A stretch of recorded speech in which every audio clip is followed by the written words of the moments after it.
கண்ணியத்திற்குரிய காயிதே மில்லத் என்று போற்றப்படும் முகமது இஸ்மாயிலின் 131வது பிறந்த நாளையொட்டி திருவல்லிக்கேணியில் உள்ள வாலாஜா மசூதி வளாகத்தில் அமைந்துள்ள அவரது நினைவிடத்தில் தமிழ்நாடு அரசு சார்பில் முதலமைச்சர் ஜோசப் விஜய் கலந்து கொண்டு மலர் போர்வை அணிவித்து மரியாதை செலுத்தினார். இந்த நிகழ்ச்சியின் பொழுது மாநில அமைச்சர்கள், சட்டப்பேரவை தலைவர்கள், இந்திய யூனியன் முஸ்லீம் லீக் தலைவர்கள் உடன் இருந்தனர்.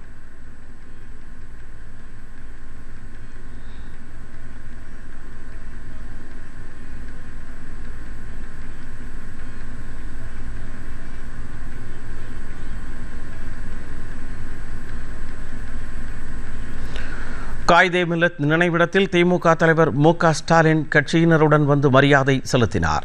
காயிதே மில்லத் துயில் இடத்தில் அவர் மலர் போர்வை அணிவித்து மலர் தூவி மரியாதை செலுத்தினார்.